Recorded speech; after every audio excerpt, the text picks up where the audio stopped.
Hi, it's Dwyer, DwyerBoxingNews.com, GamblersAdvisory.com. Remember, the opinion you should follow should be your own. Just consider this video to be a second opinion from a complete stranger online. These are the boxing stories that are on my mind today, September 26, 2012. Sergio Martinez has issued a statement that he's willing to fight. He's willing to consider fighting Julio Cesar Chavez Jr. in a rematch, provided that Chavez Jr. undergoes Olympic testing. Martinez is even willing to consider fighting Chavez in the state of Texas, but he wants Chavez to agree to testing a month before the match, a week before the match, and the day before the match. Now, let me just say this. Olympic testing, in my opinion, really needs to apply to this case for a host of reasons, right? The first is that Chavez Jr. years ago failed a drug test. He took a diuretic, and apparently he needed to take the diuretic to make weight, right? He was busted. He was reprimanded. But keep in mind, we already know that Chavez Jr. is willing to do things to cut corners, right? Well, now Chavez Jr. has been making weight, but he's been gaining something like 15 to 20 pounds in the 24 hours following the weigh-in, right? But we know that Chavez Jr. still isn't completely dedicated to fitness because, of course, Chavez Jr. was busted for a DUI shortly before a fight when he should have been in camp. And, of course, he was busted early in the morning. Well, keep in mind, the problems continue because, of course, Chavez Jr., again, who gained something like more than 15 pounds in the 24 hours post-weigh-in for the Marco Antonio Rubio fight, wasn't even tested after the fight as he should have been. Then, of course, according to Emmanuel Stewart, normal testing protocol was not followed following Chavez Jr.'s victory over Andy Lee. A victory that came after Andy Lee had higher volume than him, had better punch stat numbers than him, won the first few rounds in the fight before Chavez Jr. came back. Now, of course, for the first Sergio Martinez fight, Chavez Jr. not only just flatly refused to be tested on the night of the fight, so we don't even know how much weight he gained post-weigh-in to the fight. But then, of course, he tested positive for pot, and he's owned up to it and been fined $10,000. So this situation isn't your normal situation, right? There are a lot of storm clouds around Chavez Jr., rightly or wrongly. Most fighters don't have, a failed drug test, a missed drug test, a Hall of Fame trainer saying in a different fight, drug testing protocol wasn't followed, and then, of course, get busted for a subsequent, pot use, and, of course, have to cop a plea in a DUI case. And so given all of these facts, I believe Sergio Martinez is being more than generous in even giving Chavez Jr. consideration as a future opponent. Now, let me just say this. Martinez has his own agenda. First of all, he's already been there and done that. We know he can beat Chavez Jr. because he's already beaten Chavez Jr.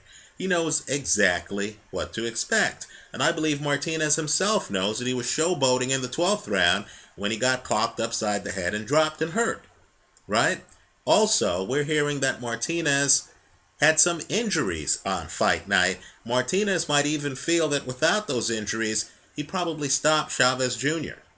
More importantly, and I know this will be controversial, You know what? Your pace is your pace.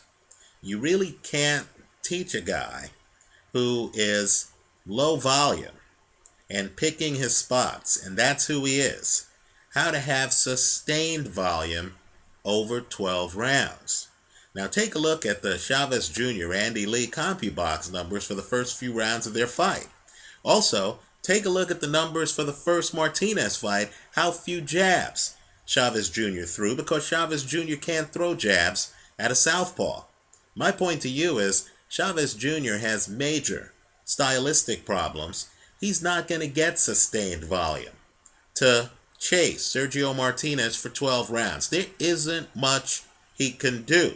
He'll always have a puncher's chance. We saw that in the 12th round. If he lands, he can drop almost anybody. He can certainly drop Sergio Martinez. But without a knockout, Martinez waltzes his way to another easy win.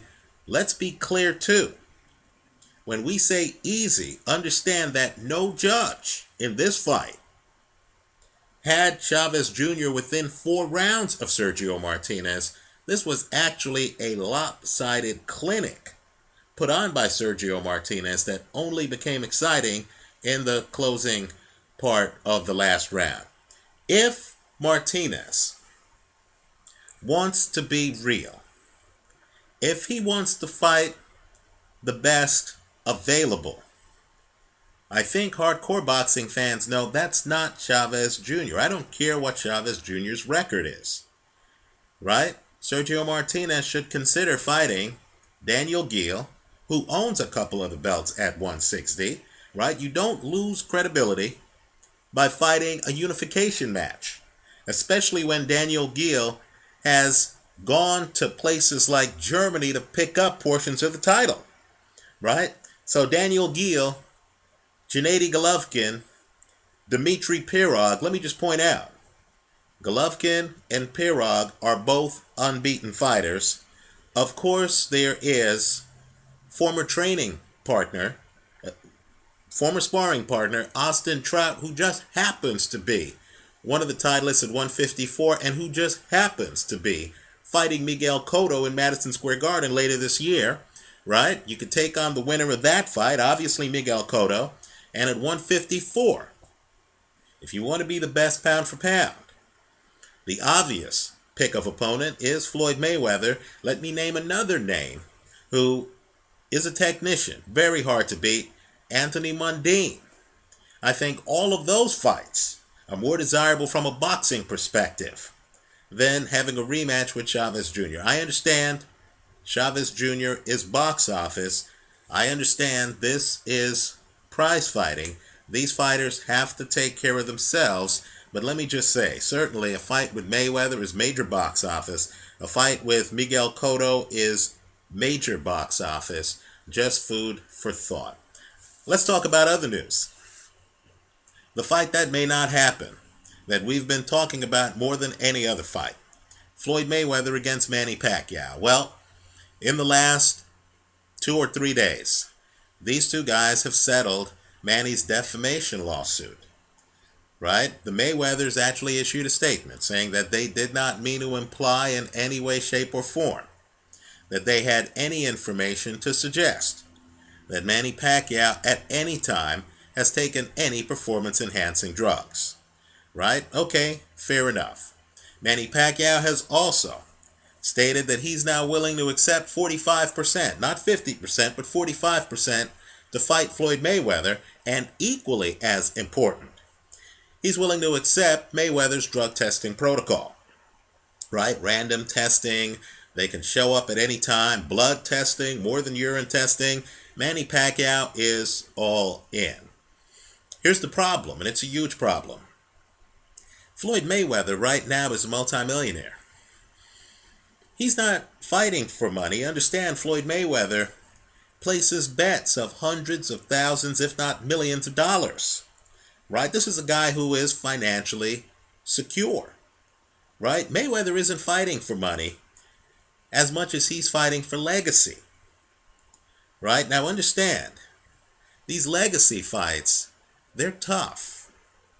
Because Manny can't give Mayweather the boost in legacy if he doesn't knock out Juan Manuel Marquez. I mean, understand, Mayweather already dominated Marquez.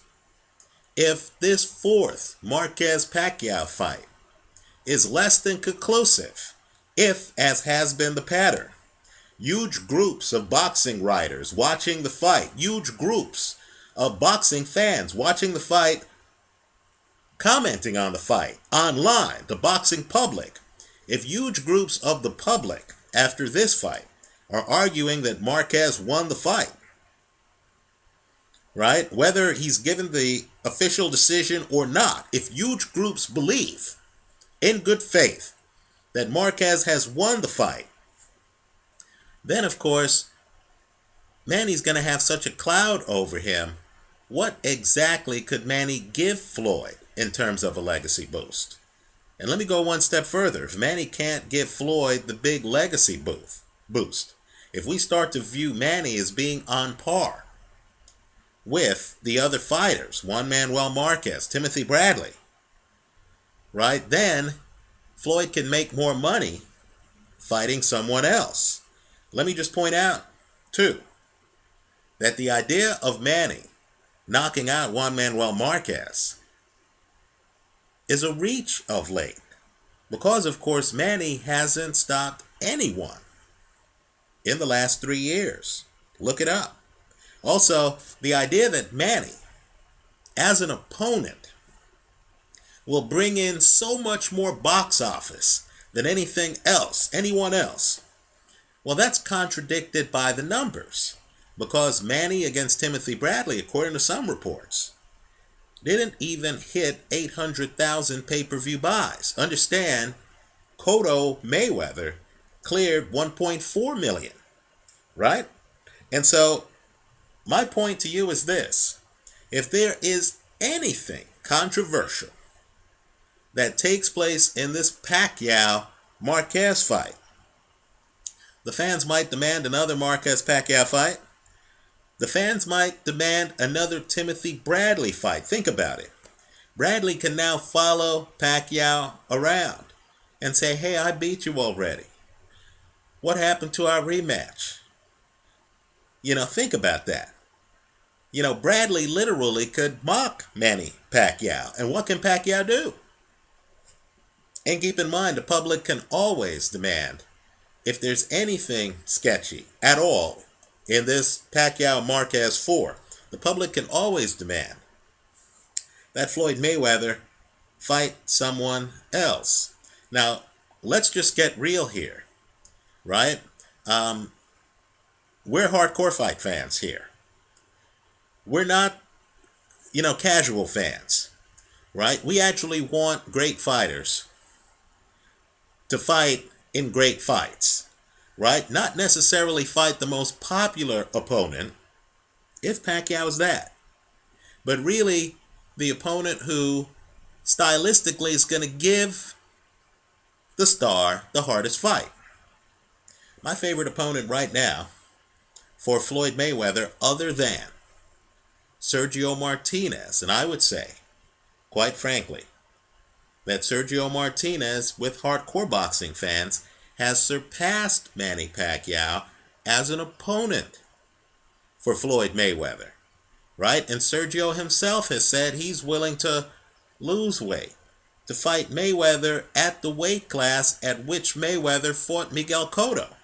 I believe hardcore fans want to see Mayweather-Martinez more than Mayweather-Pacquiao, unless Pacquiao does something dramatic in this next fight.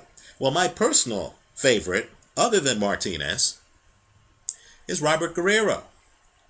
Stylistically, Guerrero knows how to move, shoots a jab, is hard to find in the ring, can dole out punishment from distance, knows how to box. Now, I'll agree, Guerrero didn't have his A game in his last fight. I'll be the first to agree.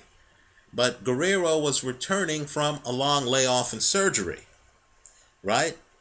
If Floyd Mayweather wants a real test, now would be the time to fight Robert Guerrero. Guerrero, of course, is one of the champions at 147 pounds, right? Other fighters, Saul Alvarez, unbeaten, at 154 pounds, the same weight class where Mayweather just beat Cotto, right? And of course, the one thing we know with Canelo, I've been saying it here in a few videos, he's one of the hardest punchers in the sport, just as Jose Cito Lopez, right? Lopez stays on his feet against Victor Ortiz, could not stay on his feet against Saul Alvarez. Even with all of the technical advantages that Floyd Mayweather has, I mean, that fight could literally change on one punch, right? I think that's a more appetizing fight than Mayweather-Pacquiao. Also, how about the winner of Cotto-Trout? Let me let you in on a secret. Nobody in recent years has dominated the CompuBox numbers in every fight in terms of accuracy and advantages over his opponent more than Floyd Mayweather. It's not close. Nobody else is close. Not Andre Ward, not Sergio Martinez. Floyd Mayweather stands in a class by himself, according to CompuBox numbers. And let me just say, these numbers aren't dependent on the biases of announcers announcing fights, right? These are objective measures. Now, the one fight that sticks out like a sore thumb for Mayweather where he didn't have CompuBox dominance was his last fight against Miguel Cotto, right? Cotto gave him a very tough fight. And let me just say this too. You want an underrated talent right now who has a belt, in fact, who I think beats Cotto, and that's Austin Trout. And understand, Austin Trout has done things like travel to foreign countries to pick up belts. He beat Canelo's brother in Mexico. And of course, privately, Austin Trout has sparred with people like Sergio Martinez. By the way, it was Trout who actually sparred with Matthew Macklin after sparring with Martinez to prepare Macklin for his fight against Martinez. And quite frankly, I think, other than the punch that Chavez Jr. got in the 12th round, I think the best an opponent has done over a set of rounds in recent memory against Martinez was Matthew Macklin against Martinez in the early part of that fight. I think Austin Trout is much better than advertised. I think a Trout-Mayweather fight would be fought at a higher level than a Mayweather-Pacquiao fight. And of course, there is a fighter who I think hardcore boxing fans are starting to realize is special. This guy already should be on everyone's pound-for-pound list. This guy arguably is a younger version of Floyd Mayweather, right? This guy arguably can match Mayweather in defense. This guy views Mayweather as his idol. And I'm talking about an unbeaten champion, Adrian Broner. Right? I think Broner Mayweather would get fans out of the woodwork more than Mayweather-Pacquiao. Let me also point out, too, that one of the advantages Broner Mayweather has that Pacquiao-Mayweather doesn't is there's a passing of the torch element in it. It's kind of like Lennox Lewis fighting Vitaly Klitschko. Lennox is older. Everyone understands he's on the way out. He fights the young lion. He beats the young lion. He goes off in the sunset. Everything Vitaly Klitschko has done since then has actually shined a more positive light on Lennox Lewis. It's helped Lennox Lewis's legacy. If Mayweather wants to have a positive light shined on his legacy, just imagine if he were to beat Adrian Broner, who's unbeaten, give Broner his first loss, then ride off into the sunset, and then have Broner dominate boxing for the next 10 years, right? And of course, finally, Mayweather has stated that he'd like to have a fight in the United Kingdom, right? Well, let me just say this. One of the more noteworthy names on his dossier, a guy who he fought when he was unbeaten, is back, right? As they say in the UK, there's only one Ricky Hatton, right? I think it's going to end badly for Hatton, but I'll tell you what. If Hatton gets by his next fight, that's an easy promotion. That's an easy sellout of almost any venue in the UK. There's box office, there's legacy. Not only that, that Ricky Hatton fight did make it to the later rounds. It was competitive, right? Hatton is one of the few guys who's willing to be aggressive the entire fight. The one thing you know about Ricky Hatton is he's not a deer caught in headlights in big fights. He wants to back up to the ropes. He wants to throw a lot of punches, right? My point to you is depending on what Ricky Hatton does, right? And some champions, Paulie Malignaggi, has already said, hey, Ricky, if you want to fight me, you just tell me where, when, and the time, and I'll be there, right? Some champions are already willing to give Hatton a shot at the title. Depending on what Ricky Hatton does in the next 6 months, he might be a more enticing opponent for Floyd Mayweather from a purely spectacle point of view. Certainly, in terms of box office, generating pay-per-views, Ricky Hatton is top shelf. So, call me a skeptic on whether a Floyd versus Manny fight happens. I think that's really as much in the hands of Juan Manuel Marquez as it is anyone else. If Marquez beats Pacquiao, there's no reason for Floyd to fight Pacquiao. If Marquez looks good against Pacquiao and gets robbed, there's no reason for Floyd to fight Pacquiao, right? It's only if Marquez gets blown out that flame will burn again. Let me know what you think. Leave your comments for me here online. Visit us at gamblersadvisory.com and DwyerBoxingNews.com. Thanks for watching.